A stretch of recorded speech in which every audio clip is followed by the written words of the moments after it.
Hello, this is Paul Higgins and Norman Brown, here to give you the news about the First Amendment of the United States of America, as being one of our specials today. Am I right?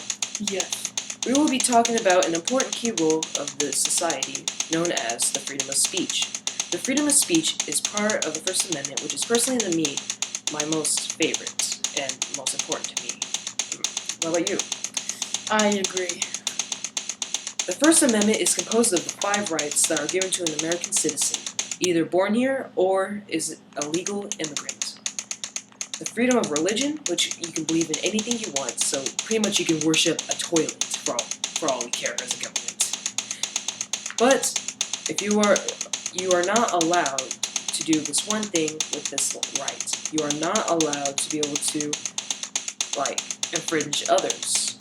Freedom of religion, like if you are a devil worshiper and you need blood, like human blood, you're not going to go out there and kill someone just for that. That's infringing their rights, am I right? Yes. The freedom of petition is where you can just sign up anything you want to let the government hear you, or another piece of anything that's has to do with the law. And the freedom of the press is what we're doing. We're talking about the First Amendment. The right to speedy trial is where you are able to have the right to call in a lawyer, and you have a lawyer, pretty much. He can help you with whatever you did, like you committed a murder on purpose, or it was manslaughter, which means it was an accident, anything like that. And there's also freedom of speech. It all started with our founding fathers who wrote the Constitution that is still in effect today. We moved to the colonies, which is now all 50 states.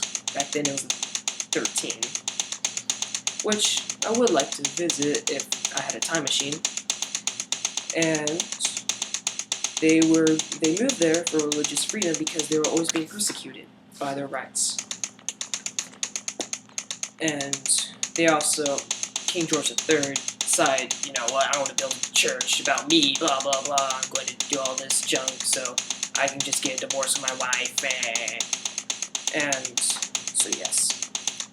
And as well as forming their own country that they can be free. They wanted a free country for being able to listen to their own people. The freedom of speech is a great thing to have, but you have the right to talk about whatever you want. But if you were in the 1700s in England and you say stuff like, "Oh, that King George III is such a rubbish piece of rotten worms," or should I say in the British way, which I am part British, maybe to get it right. "Oh, that King George III is such a rubbish piece of rotten worms." If you say that, then you kind of lose your head. And as well as in other countries nowadays, like Syria and whatnot. Middle East. Pretty much almost around the Middle East, if you say something bad about a religious leader of theirs, you'll pretty much... They take it seriously. Yeah. But in the United States, if you say, all religions are fake, I don't personally believe that. I'm a Christian, as well as Norman. And, the person will just back off, the person who's being told all this stuff, because basically you can't attack.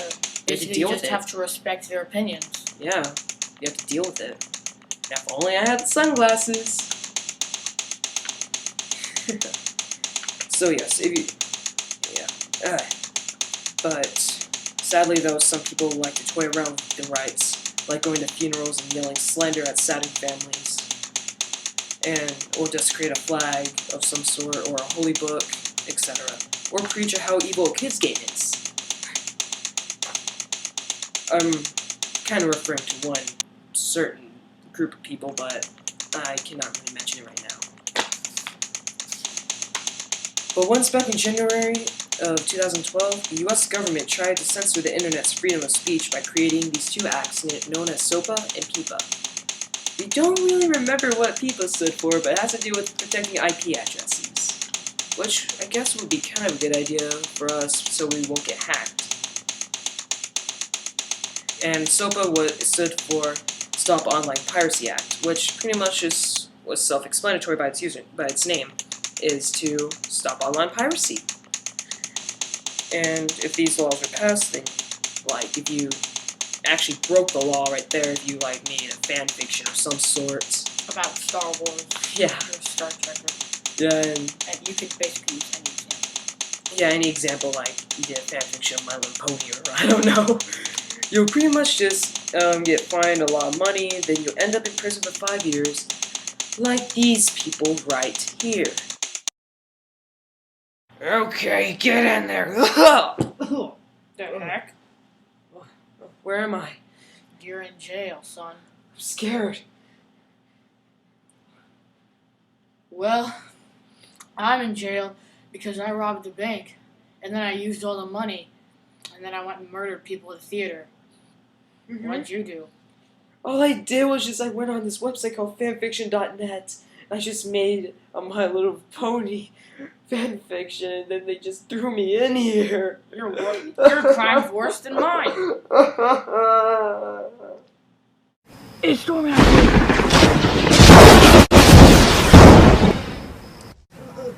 I'm alive! I'm alive!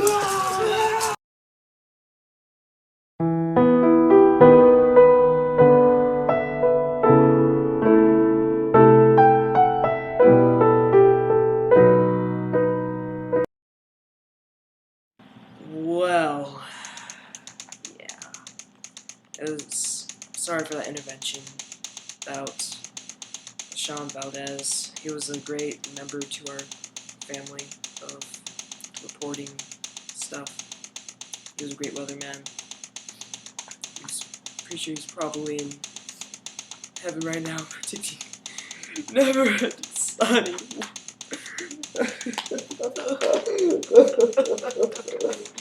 We might be grieving for a while because of this. He got struck by lightning, he survived, then he got murdered by a guy with a shovel. We'll keep you guys updated about this murderer. We hate him much as you guys do, because of what just happened. So yes. And so, Thomas Thompson, how are you today with all this nonsense? Hello, this is Thomas Thompson here, reviewing the news. Alex, down here. Hello. Like I said, this is Thomas Thompson here with the news, and so forth. Pretty much, we're just having some little droplets of rain, which just sprinkles, and nothing much of natural disasters in the news. Wait, what's that noise? Not the police sirens. No.